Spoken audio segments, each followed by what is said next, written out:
on questions 10 through questions 13, use the table below, which gives selected values for differentiable functions f and g and their derivatives. So rather than having an equation for our function, we just have this table of values that's got just, a couple of numbers on it, not everything. It's okay, we can still deal with our calculus with it.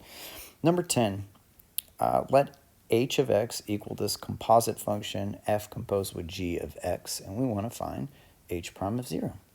So we're going to build our little recipe using the chain rule formula, because we got a function inside of a function, and that should be f prime, that's the derivative of the exterior, with respect to the interior, g of x, times the derivative of the interior. Everywhere I see an x in here, let's take it out, and we're going to put a 0 in its place. And now I'm just going to pull some table values from the table. Yeah, that sounds about right. So the first part of this is g of 0. So g of 0 for my table, g of 0 looks like it's a 2. I've got f prime of 2 times g prime of 0, which, keep going on that table, is a negative 3. Now f prime of 2, that's this next row, is at 5. So I got 5 times negative 3 gives me a total of negative 15.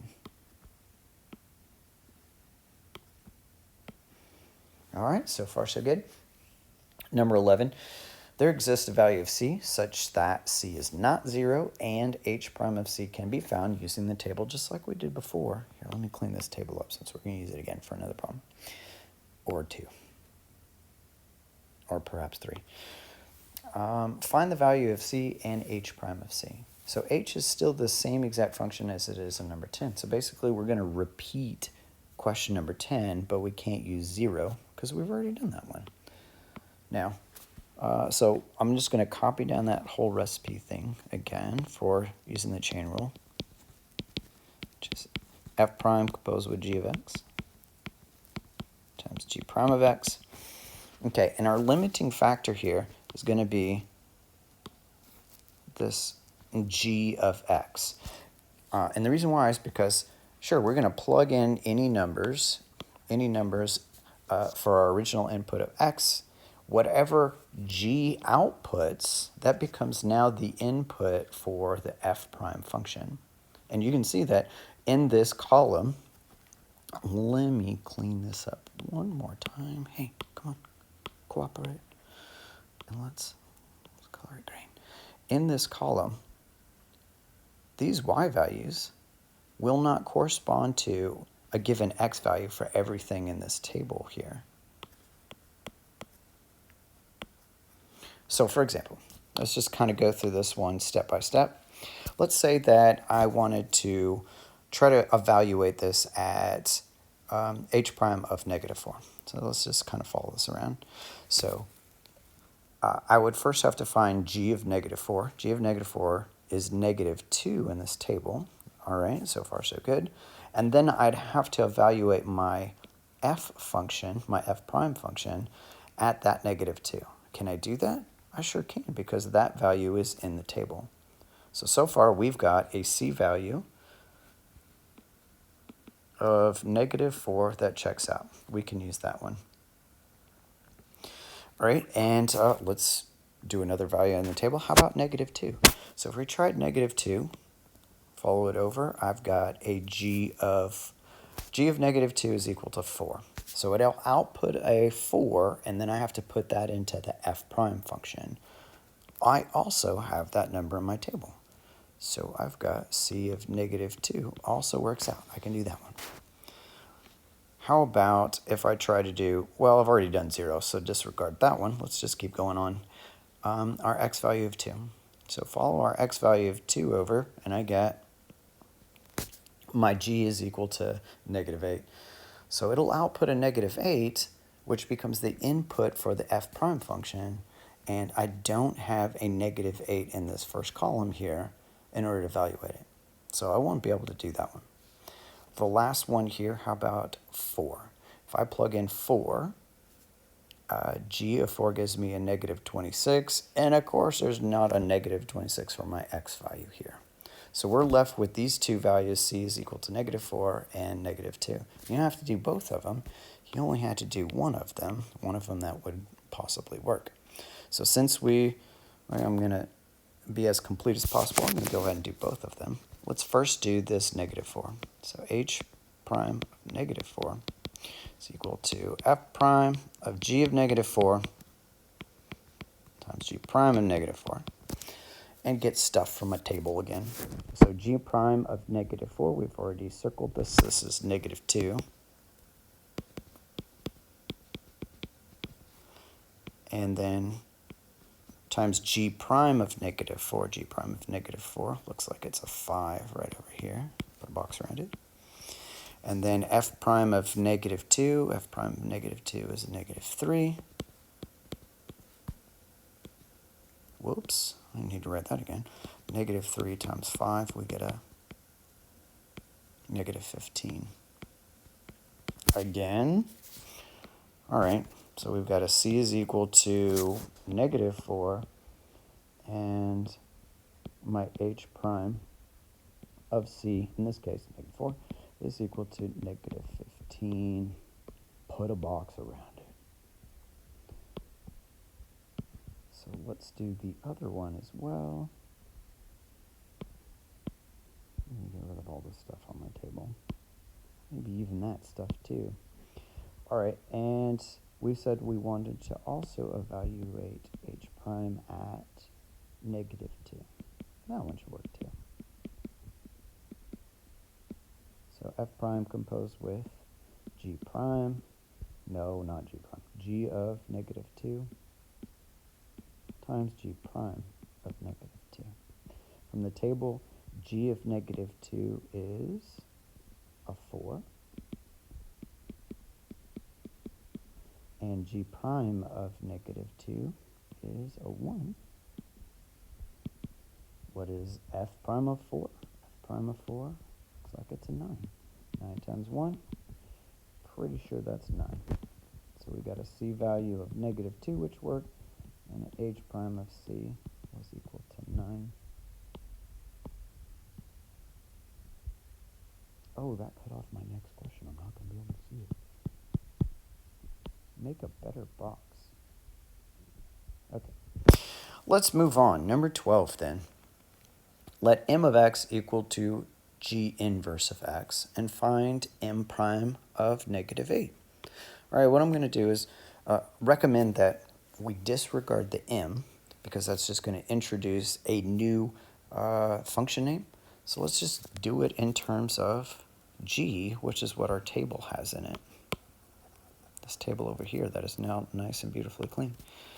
So let's build our derivative recipe for g inverse of negative 8 as a reciprocal slope 1 over g prime composed with g inverse of negative 8.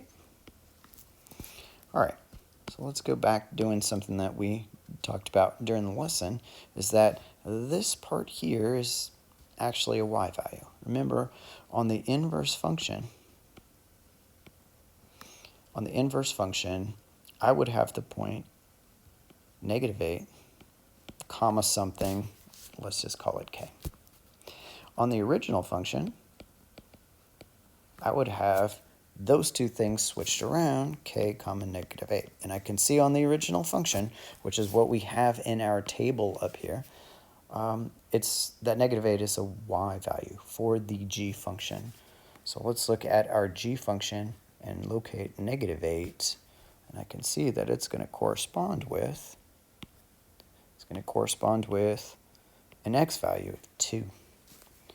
So this now becomes 1 over g prime of 2. What's g prime of 2? Oh, just keep going there. It's negative 7. I've got negative 1/7 for my slope of the inverse function at inverse of g at negative 8. Number 13. Number 13, let n of x equal to the inverse of f of x. Find the value of k, not associated with this k that we wrote right here. Find the value of k such that m prime of k is equal to m prime of negative 8. So that's back over here, what we just found here. So I'm going to carry that over, that this thing is supposed to be equal to negative 1/7, which is what we found in question 12. And as far as the n prime of k, since this is the derivative of f inverse, we're going to do the same thing that we did over here on number 12, just in terms of f's. So f inverse prime, which I realized that I didn't do that over here. Let me fix that. There we go. Of something, okay, is equal to 1 over f prime of f inverse of something. And as far as this goes, we know that that's already supposed to be equal to negative 1/7. So what I'm going to do is just go ahead and cross multiply this, and then I'm going to get that. I can make that negative, actually. Let's put this negative down here with a 7. Makes more sense because I don't want to have my derivative being negative. I've got f prime composed with f inverse of k is equal to a negative 7. All right. So in other words, we've got, just disregard this interior part right here. We have a derivative for f, something, is equal to negative 7. So let's look in our table. Do we have a derivative of f equal to negative 7? That's right here at negative 4. That happens at negative 4. Let me take this question mark out and put in a negative 4. Okay. So that's what, if I maybe highlight this or circle it or something so it's obvious, that's what f inverse is supposed to be equal to. I've got f inverse of something, our k value, is equal to negative 4. So just like I did over here, these colors totally clash, so it should be obvious that this is really a y value for the f function. Remember, on the inverse function, it looks like negative 4, comma, in this case, no, it's not. Oh, I'm sorry. It is k is the input for the inverse function, comma, negative 4. And then whenever I switch these things around for the original function, it's negative 4, comma, k. So if I look in my table, I'm looking for negative 4 is actually my input value. My input value for my original function is negative 4, and this corresponds to an f of x function, f of x value of 13. So my k value is equal to 13. What? I just did that in blue. Okay, so k is equal to 13. So if you ever get, like if you're unsure about that particular answer, then like we had to work that particular problem backwards, kind of like we had to do on number 11, you can always take that k value that we just found and work it forwards to check out to see if it works out in your favor. Let's move on to the next set of questions. So instead of having a table of values or an equation, we've got graphs for each of our functions. So we've got the dotted one, the little dash one is going to be our g of x function, and then the solid one is going to be our f of x function. We want to know on number 14, what is k of x is equal to the composite function f composed with g of x, and we want to find k prime of 5.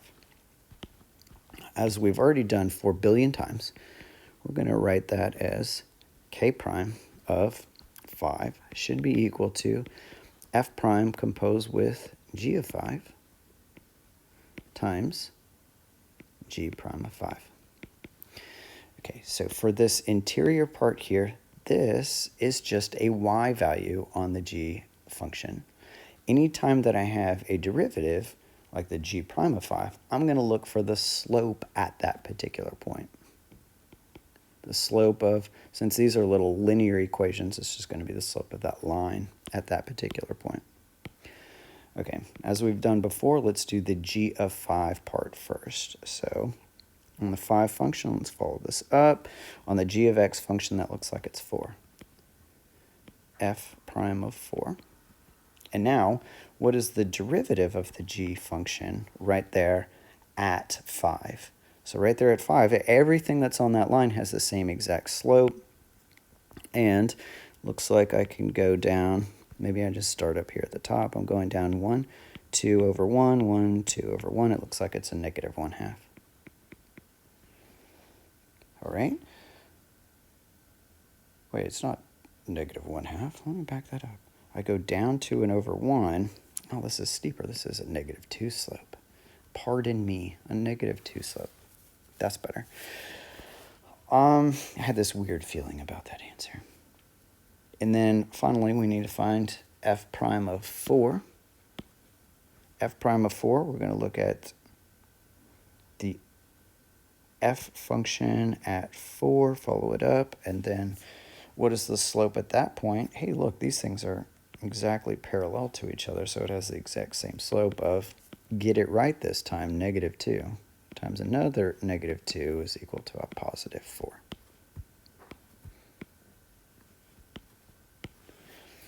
Okay, polish these graphs. On 15, W is just the reverse composition. It's G composed with f of x this time. So G prime of negative 2 is equal to G prime composed with f of negative 2 times f prime of negative 2.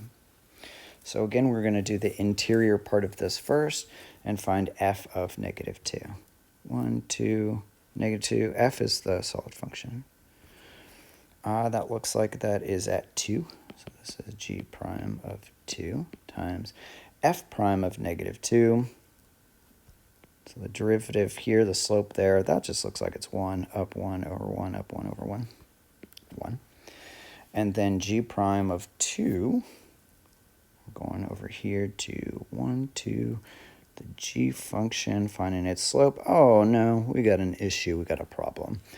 We've got a sharp turn here, so this does not exist then. DNE due to a sharp turn. And specifically, it's a sharp turn at x equals 2.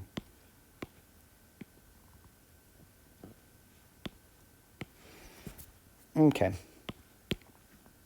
Number 16, almost there on this one, right? We just got 2 more on this page.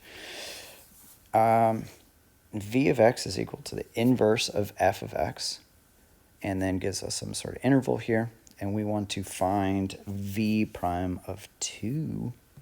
So, inverse function, I'm just going to, as we did right up here, disregard the fact that it's v and just find the derivative. Find the derivative of the inverse of f, specifically at 2. Reciprocal slope, so 1 over f prime composed with f inverse of 2. Again, this is a y value. It's not the x value of 2. I'm looking for, over this interval, what is the value of the y value, what is the x value when the y value is equal to 2? So maybe I just kind of draw myself a straight line here. All right, so this function is not like 1-to-1. It's at 2, right? Yeah, it's at 2. It's not 1-to-1, the f of x function, but that's okay, so because we're only going from 0 to 8, so I can disregard this part of that graph. Whoops, I can disregard this part of the graph. And then as far as this part down here, which also is in this interval from 0 to 8, I can disregard that part too, because there's only, the part that we care about is actually 1-to-1. If my y value is 2, there's only one input in this interval that's going to give it to me, which is down here at 4. So this is equal to 1 over f prime of 4. So this is rect. Let's clean it up. Specifically at 4, we want to find the slope. The slope at 4, looks like we've done this 4,000 times. That's a negative 1/2. Wait, negative 2. My gosh. 1 over negative 2, and then there's our negative 1/2. Maybe that's what my brain was doing. All right, last one with a log up in it. Let b of x equal to g composed with log base 2 of x, and we want to find b prime of 8. So that should be equal to, so b prime of 8 should be equal to g prime composed with the log base 2 of 8 times the derivative. Actually, let's put some, leave these with x's. We're going to go back, because if I were to take the derivative of the interior when it has an 8 in it, then it's just going to look like it has, it's just 0, because it's a constant. So times the derivative with respect to x of the interior function, which is the log base 2 of x. All right, so for this log part, for its derivative, any log is of this form for its derivative. It's 1 over our x value. But since this is not the natural log, we also have to scale it by the base, which in this case is 2. So this is really 1 over x natural log of 2. All right, so now we can go back and put all of our 8s in for x. So b prime of 8 is equal to g prime of the log base 2 of 8 times 1 over 8 natural log of 2. All right, so far so good. Now I need to be able to, without a calculator, find the log base 2 of 8. So this means 2 to some power is equal to 8. Rewriting that in exponential form. So this is 2 to the third power is equal to 8. So this whole part inside of the parentheses here, that log, is just going to simplify to a 3, which is nice. So now we're looking for the slope of the g function, the dash one, over here at 3. So 1, 2, 3. Looks like we just want to keep using this slope again, which is at negative 2. So I've got negative 2 times 1 over 8 natural log of 2. And then I can cancel some stuff like that and that, put maybe a 4 in there. So for our final answer, we've got a negative 1 over 4 natural log of 2. And if you really wanted to, since this 4, I can use a property of exponent, so I could bring that into that logarithm if we wanted to, and make that the natural log of 2 to the 4th. I'm just saying if you wanted to. But I'm pretty much done here.